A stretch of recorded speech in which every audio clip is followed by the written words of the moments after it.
Good morning, you guys. I have a critter over here. Buddy. Buddy, is he still there? Buddy knows he's there, or was there.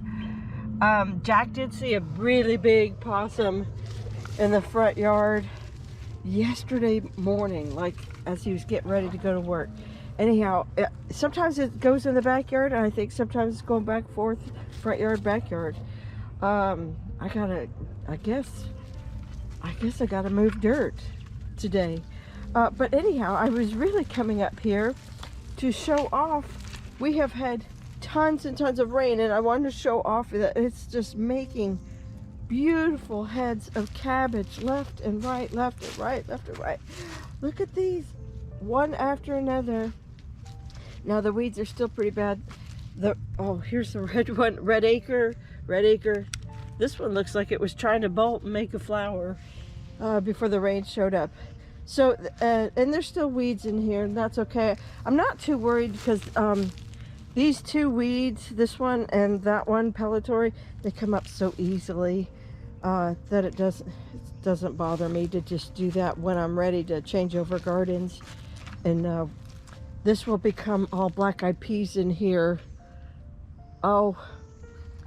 Probably sometime in May. But anyhow, look at this one. Oh, beautiful. This one is about ready to go. This one looks different, and that one looks different compared to these other ones. These are stonehead in here. I'm thinking that I had to keep reseeding, but different seedlings, that sometimes they got a little mixed up, like as far as didn't stay in their area because I was just filling in holes. And I'm wondering if this isn't a capture. You guys tell me if you grow capture. And this one's a little bit bluer compared to these, so that might also be a capture. This one's ready to pick today. We had slaw last night, and I guess over the weekend. So I might boil that down. That might be delicious that way. But anyhow, this garden is still really producing, even though parts of it look like an eyesore. I could probably pull out stalks from the cauliflower. Oh my goodness, like 2 days ago, I just picked another over a pound head of cauliflower from right here and blanched it, froze it, put it back for another time because I'm definitely not hungry for it. Look, the Swiss chard looks beautiful. Oh, I've been collecting seeds. These are, this one's ready to go. And this is bouquet dill. So I'm ready to pull these seeds, and I've been also collecting, now these have already gone to seed, so I'll leave it. But the flowers, I've been picking the flower heads for when I need to pickle. So that's all good. Just when I'm in between things and Buddy needs a potty break or I need to move my legs, because I've been in the kitchen canning too and doing all sorts of stuff, cleaning up the pantry too. Just bud, I've been wanting to give you a quick little update. I know you saw it maybe about 10 days ago. Things are going good. We've had a deluge of rain every day that have knocked down a couple of my peppers back here. Anyhow, that's a little update on the north garden, but I really want to show you something cool that I got. There's me and Buddy in the background, but there's a plant, this app. I don't know if you guys have it. It is really, really cool. And so I bought it. I will say I did have to pay for it. It is $30 for the year. But I had a couple really strange things going on in the garden. And one of them was this plant that I put in a row of king apricot asters. But Chinese asters grow high and tall. They have a different kind of growth habit. And I was like, what the world is going on? And then yesterday I was like, that's not an aster's bloom. This wants to sprawl. It kind of looks like my supertunias. So this is what I did. I bought this little app, right? And down here, it's hard to see with that glare, isn't it? But there's a little green button down here for taking a picture. You push it. You put it on your plant. in focus. You take a picture, it loads up the results, verifying results. Hold on, I didn't get the best picture, but anyhow, it says garden petunia. So I have a petunia here, which is what I was thinking, the way it looks right here. But I was like, a petunia? I didn't even have seeds for petunias. So it must have been a wrong seed in that seed packet that happened to grow. If you can believe all that. That is the strangest thing. So I have some sort of a purple petunia coming, and not at all an aster. And you guys always call me out, or not necessarily in a mean way, but you go, okay, I've grown that doesn't look like that. Yeah, I was looking all over YouTube and I'm like, asters are really tall.